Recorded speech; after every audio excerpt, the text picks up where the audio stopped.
السلام علیکم ورحمۃ اللہ وبرکاتہ۔ سورۃ الملک آیا نمبر 4۔ اعوذ باللہ من الشیطان الرجیم، بسم اللہ الرحمن الرحیم۔ ثم ارجع البصر كرتين ينقلب إليك البصر خاسئا وهو حسير، ثم ارجع البصر كرتين ينقلب إليك البصر خاسئا وهو حسير، ثم ارجع البصر كرتين ينقلب إليك البصر خاسئا وهو حسير، خاسئا وهو حسير، حسير حسير، ثم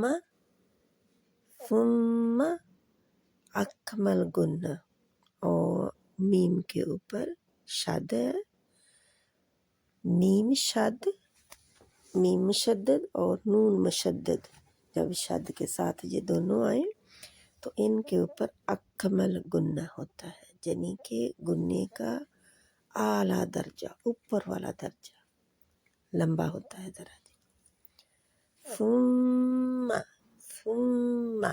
پھر ما نہیں کرنا، میم کو لمبا نہیں کرنا، ثم سا نرم حرف ہے، اور یہ زبان کی نوک جب اوپر والے دو دانت جن کو ثنایا علیہ کہتے ہیں ان کے کنارے سے لگے، جہاں پہ آپ کسی چیز کو کاٹتے ہیں وہاں پہ لگے اور زبان باہر نہ نظر آئے۔ ثم سا زال اور ذا، تو ذا والی ذا، تین حروف وہاں سے ادا ہوتے ہیں۔ کہاں سے؟ زبان کی نوک جب یا پھر زبان کا سرا جب اوپر والے دو دانتوں کے سرے سے لگے، یا زبان کی نوک اوپر والے دو دانتوں کے کنارے سے لگے، جو بائٹ کرنے کے لیے استعمال ہوتا ہے، کسی چیز کو کاٹتے ہیں تو وہ حصہ استعمال کرتے ہیں، وہاں ثنایا علیہ کے دونوں کے لگنا چاہیے، ثنایا علیہ کے کناروں سے۔ تو یہ تینوں حروف جنہیں حروف لثویہ کہتے ہیں، یعنی کہ ایک ان کا گروپ ہے تینوں کا، اس کو لثویہ کہتے ہیں، وہاں سے ادا ہوتے ہیں۔ ثم اب میم کو را کے ساتھ ملائیں گے اور را موٹی رہے گی، کیوں؟ را جزم والی کے پیچھے زبر آ رہی ہے۔ ثم جے نہیں کرنا، جی مجہول نہیں پڑھنا زیر کو۔ ثم ارجع العین، حلق سے درمیانی حلق کے حصے سے، یعنی گلے کے درمیانی حصے سے۔ ثم ارجع باریک ہے، سا، اور نہیں کرنا، لام کو ہلانا نہیں ہے، کوئی حرف جزم کے ساتھ ہلتا نہیں ہے سوائے حروف قلقلہ کے، جو 5 حروف ہیں جو میں آپ کو بتا چکی ہوں، ان کو لکھ لیں۔ قطب جدن کے حروف جو ہیں ان کے علاوہ باقی سب حروف کے اوپر جب جزم آئے گی تو ہلیں گے نہیں، مخرج میں رہیں گے، ان کے گھر میں رہنا ہے۔ ثم ارجع البصر، را دونوں ہی موٹے ہیں، کیونکہ را زبر کی وجہ سے موٹی ہے، اس کی کنڈیشن ہے موٹی ہونے کی، لیکن کیونکہ را کبھی موٹی ہوتی ہے کبھی باریک ہوتی ہے، کب باریک ہوتی ہے اور کب موٹی ہوتی ہے اس وقت میں موٹی بتا رہی ہوں کہ را موٹی ہے۔ کیوں موٹی ہے؟ کیونکہ را کے اوپر زبر ہے۔